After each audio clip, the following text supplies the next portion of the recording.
Purport. By remembering the prayer of the deities governing the Mahatattva, the aggregate of the material elements, and the other different categories, the Lord Vishnu, who is beyond the material elements, activated the Virat Purusha, the universal form of the Lord, for this performance. Purport. By remembering the prayers of the deities governing the different elements of the universe, such as they are mentioned in the Srimad Bhagavatam 3.5.49, the Lord manifested His universal form through His internal energy, His Chit Shakti, for the elements to accomplish their functions.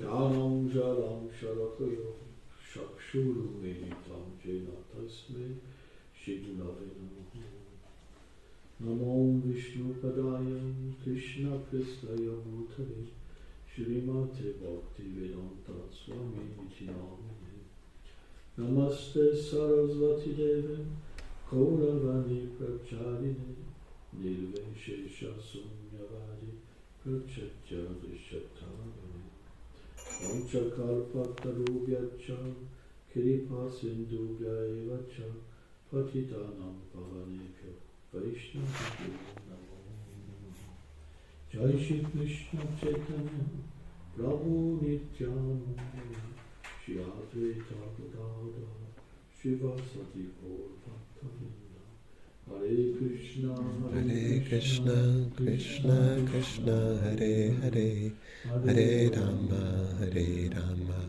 Rama Rama Hare Hare.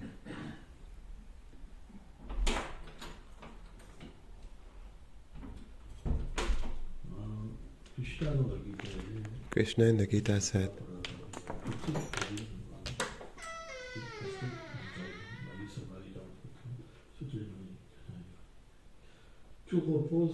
everything rests upon me,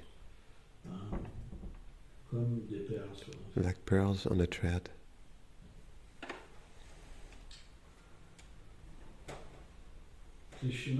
Krishna controls everything. Srila Prabhupada, he mentions that even the blade of grass does not have the power to move without the sanction of the Supreme Lord. To that level, everything is controlled by the Supreme Lord, directly or indirectly.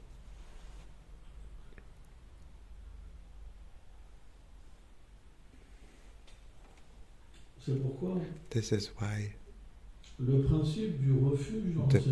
principle of shelter in the Supreme Lord is integral part of devotional service. And the shelter can be obtained out of humility. Only through humility we can attain the shelter. Sometimes a devotee feels that the Lord distances himself away from him. But in reality, the Lord is always at the same place, in the heart of the soul. It is rather our attitude which is distant.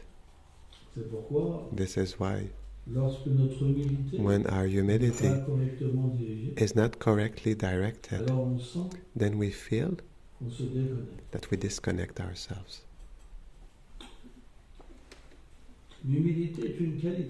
Humility is a quality of the soul.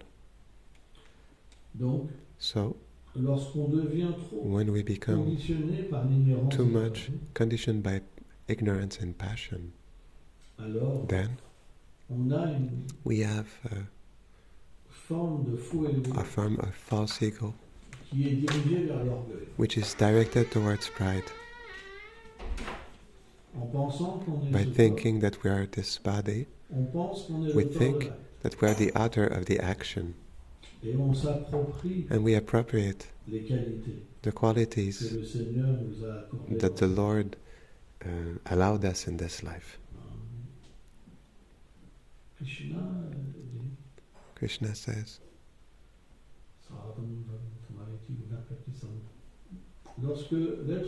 when the living entity comes in this world and he touches the three gunas, the modes of material nature, then he becomes conditioned by these influences. So, when we are too much influenced by passion and ignorance, then we become proud. And pride, what does that mean? I am this body. I am the one doing. I don't need anybody. But Krishna is merciful, because he says in the Bhagavad Gita that no living entity can stop acting. However, when we are conditioned by ignorance and passion, which are predominating on top of goodness, then naturally we will accomplish sinful activities. Pious activity can only be performed when we are influenced by goodness. When the influence of goodness diminishes and ignorance and passion take over, then we lose this faith in the Supreme Lord.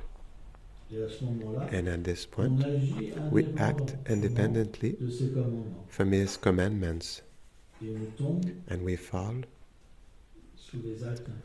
under sinful activities, which we call vikarma. When we act according to His direction, instructions, but we want to take the fruit, this is called karma. It is pious activity. When we act independent from the instructions of the Lord, it is called sinful activity. And when we do sinful activities, we suffer.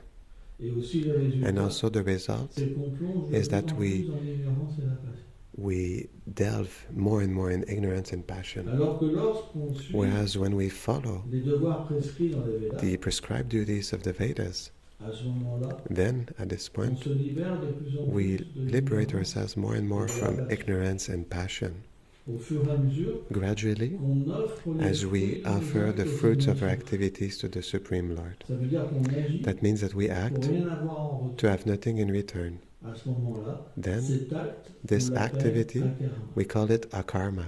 Why? Srila Vishwanath Chakravarti Thakur explains this in the Bhagavad Gita. Because this act, since it is dedicated to the Lord only for His pleasure, it is of the same nature than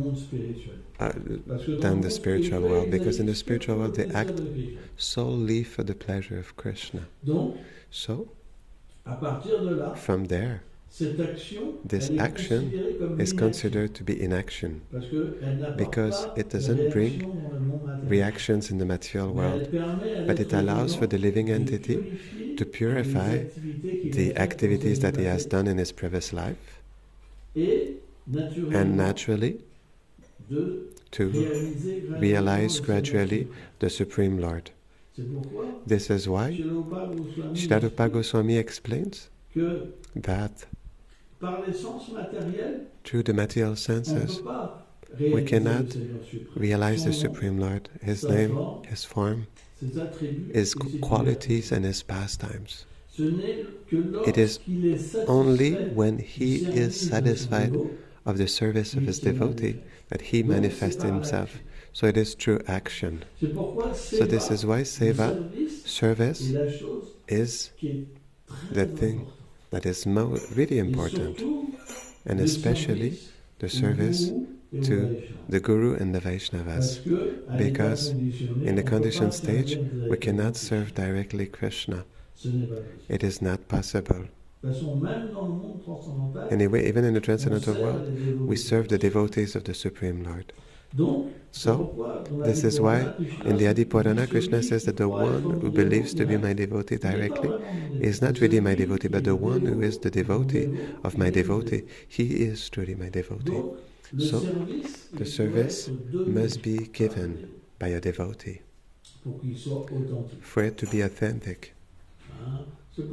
And this is why Krishna says in this verse, Tadviti Planipasena, search for a spiritual master, inquire from him while serving him. Because the realized, self-realized soul can reveal to you the true knowledge. So what is this knowledge? It is not that the self-realized soul will reveal to you immediately, you're a little gopa, little gopi, you have this and that. No, it will be useless. Because if you're not purified, it will not have an effect within you. It doesn't mean that it won't give an effect later, because the pure devotee, when he says something, it will have an effect. Because when he reveals something, it is under the effect of the spiritual ecstasy. It is under the effect of the mercy of Srimati Radharani. It is not an ordinary effect. But if the person is not ready, it won't manifest immediately. We need a certain purity to be able to understand who we are. We must already have a spiritual experience. When we arrive in stages of ruchi, where we can have a taste, according to Srila Vishwanath Chakravarti Thakur, that is inconceivable. In Madhura Kanambani, he says ruchi, it is a taste that is inconceivable. At this level, we can have little elements of the taste, in which way we desire to be an element of service to Radha and Krishna. And so, when we become intoxicated by this desire, when the greed is there, automatically the Guru, in the stages of Ashakti, for example, he can reveal who is the living entity. For this to connect to the realization of the disciple and to give elements to go further. But if we come like that, without qualification, like Nimi Maharaj, he asked questions to the Yogendras when he was younger. When we approach the sadhu, whereas we are not qualified, but we want to obtain something that is not possible, then the sadhu does not answer. The disciple will ask a question, but this and that, and the Guru thinks that that person is full of lust. That person doesn't even control his or her senses. How could that person approach me for that? The Guru does not answer. He would rather say, study the Bhagavad Gita, purify yourself, have good basis. You don't even have taste to do service. The principle of a devotee is that he has taste to serve Krishna. If you don't have taste, you're not a devotee. You like to serve yourself. You're a big materialist dressed in orange. You say, I have no taste to serve. So you're there for what? Out of interest. To have a good, secure place to stay. To eat well. But you're not inclined to serve. So there cannot be love. You cannot develop love of God. Krishna cannot come. Because Krishna is attracted when you serve him with love.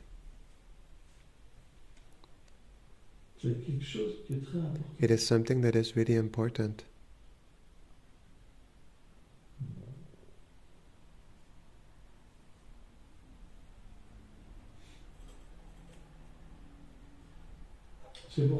This is why we must always reflect about our proper disposition.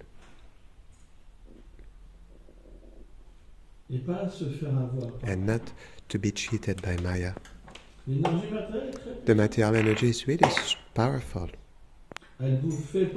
She makes you believe that you're good, you're in good position in this world. Everything goes well, but when death comes, where will we go?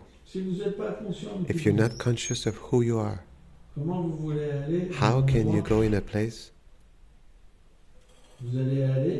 You will go in your consciousness, where your consciousness directs you in the moment of the... Krishna says, the last thoughts, this is where we go. If you don't like to serve, you want to go where? In a place where everyone likes to serve. Only go in a place where nobody wants to serve Krishna. It cannot be any other place. If you have small little desires, if you want to do your life like in the way you want, you will go in the material world. Because in the material world, there's independence towards Krishna. It cannot be any other way. Why to cheat ourselves?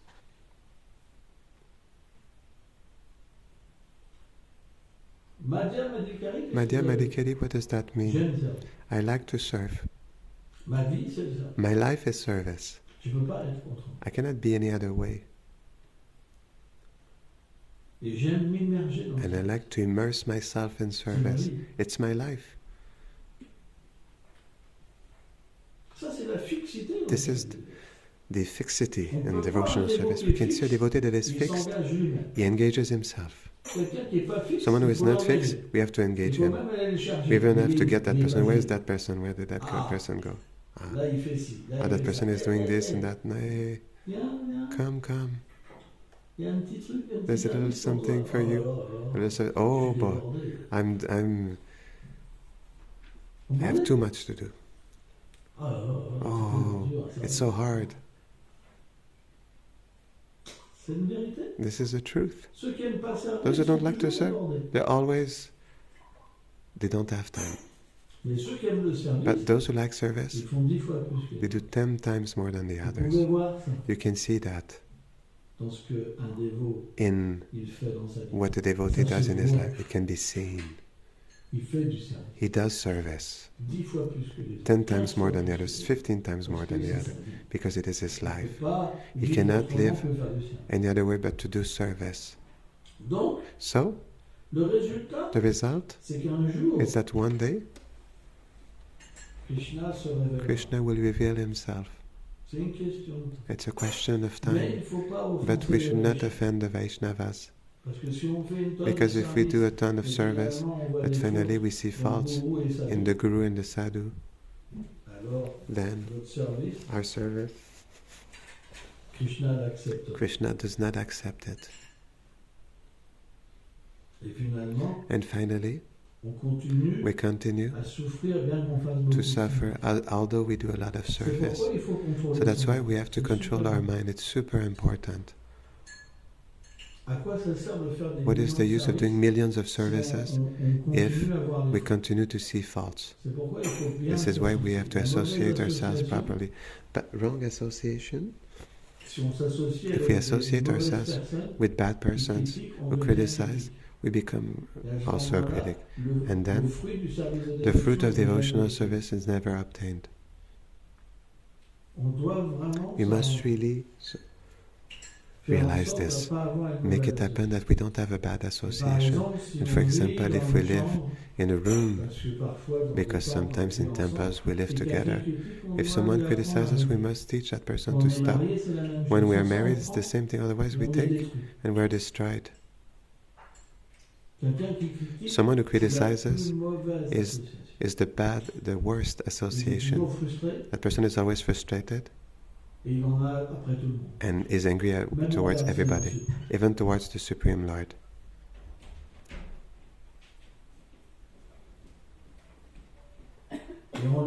And we see it. Their life is suffering. And it's true. We see that in the devotees. They're never happy. Never. Never they have taste for the holy name. Not even one little speck.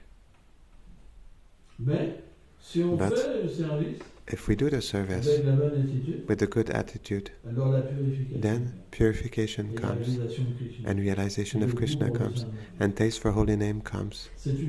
It is a science, really, and we must take it really seriously. We must not criticize the Vaisnavas. It's super important. Chaitanya Mahaprabhu even said himself that he will embrace a person who does not criticize anybody. Because only a Vaishnava who is elevated always sees the living entities more elevated than him. It's really rare. It's extremely rare.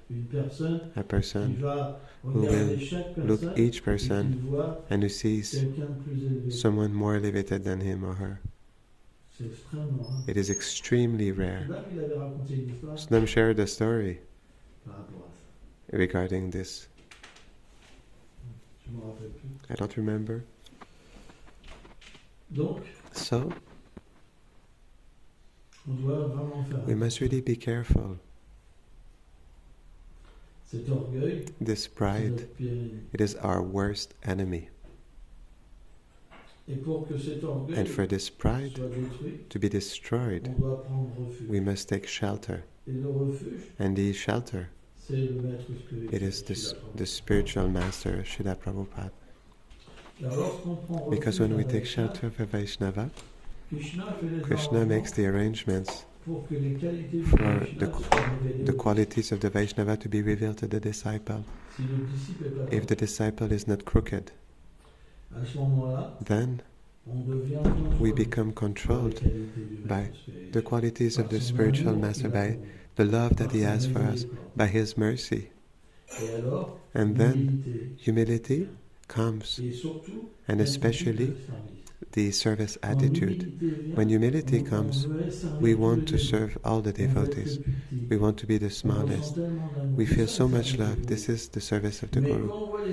But when you see the faults in the Guru, when this connection is not there, due to a bad perception, we do not feel this ecstasy to serve and to be the smallest. Then the community, it becomes beings that are proud and that protect one from the other, to not be cheated.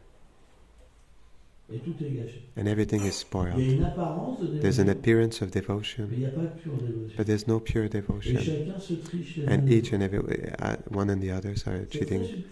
This is very subtle. And once we enter into this, it's not possible to come out of it. We really have to surrender to the chanting of the holy name. Save me, under the protection of the Guru, Prabhupada. And then at this moment, through the flow of mercy, we can recenter ourselves and have a good attitude. And those who are proud, they will see this attitude to be a fault, but we cannot do anything like that. I look, that person thinks it's like that. That person will even become the object of critic. But the devotee who is humble, then he receives that to be like a mercy, and he becomes more and more humble and dear to the Supreme Lord. Community life is not something that is easy. There's a lot of traps. We can easily lose our humility by having illusory places like the temple commander, temple president, GBC, etc., etc. It's very, very subtle. Because when we are not pure and we receive a power, there's a form of pride that comes. For example, to take sannyas, to be guru. If we're not qualified, it's just a source of problems. Because we will think, especially Sarvabhauma Bhattacharya, when Mahaprabhu, he wanted to take sannyas, but he had taken sannyas already. Mahaprabhu, he had only 24 years old, and he was in the flower of his youth, and it was so beautiful. And Sarvabhauma Bhattacharya preached to him against the fact of taking sannyas at this age. Because when we take sannyas, we receive the obeisances. And when someone does not offer us obeisances, what will we think?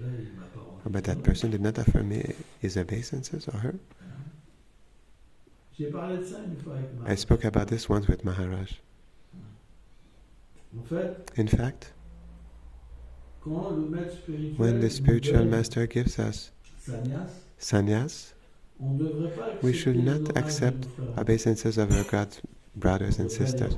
We should offer them back. Otherwise, it is a great form of pride. Because our God brothers and sisters, we should consider them to be more elevated than us. It is the rule. They are representatives of our spiritual master.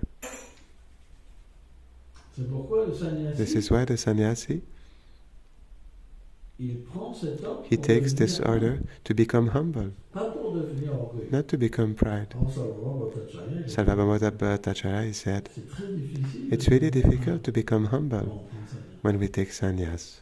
It's really difficult to not fall down spiritually when we take sannyas. Because we become illusioned by the position. So, we have to be very careful and protect ourselves. The only protection that we have to be humble is to consider ourselves to be a servant. When you consider yourself to be the servant of the Guru and the Vaisnavas, you cannot become proud. When you think you're a master, then it's finished. You cannot even have a Guru anyway. You're at the same level. And then there's no more spiritual advancement. It's finished. Up to the point where the mercy comes. Because when we think like that, at some point it becomes too much difficult. Because we fall down. We never taste nothing. How could we maintain ourselves like this? So, if we have practiced in our previous lives, if we did not practice enough, we leave. And we can have even a terrible vision of the Vaisnavas. But if we have practice in our previous lives, then we can receive the help of the Supreme Lord.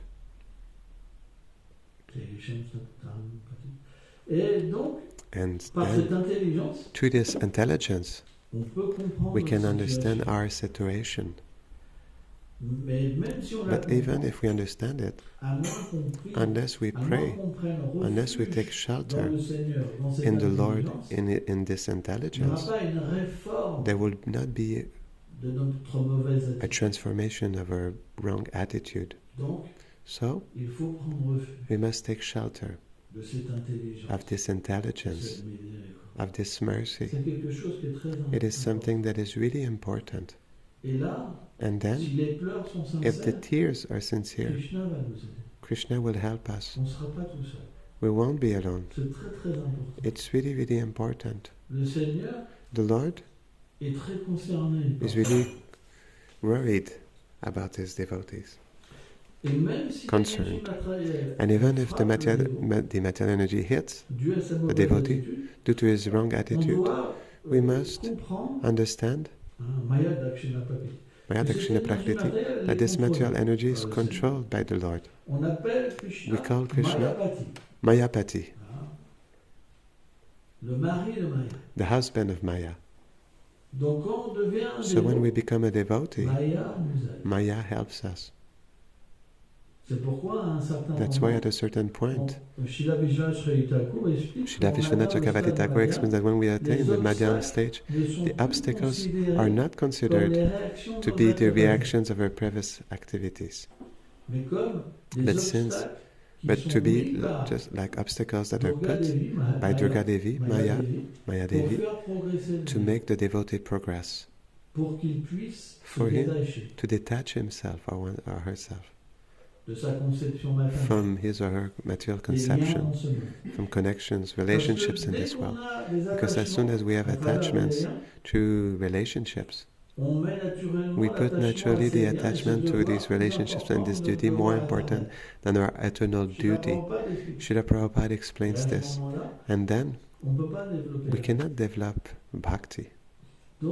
So we must study well. It is something that is important to understand well our philosophy, because it is really practical and scientific. We must always act under the influence of intelligence in goodness, Madhvacharya explains, and not under the influence of the modes of the mind. The mental is just like an instinct. We act out of instinct without understanding. Never we question ourselves. We become angry. Always. But we never think about our condition. And this is not good. We must analyze our life. And better than that, we must live with the scriptures. That's what we call the acharya.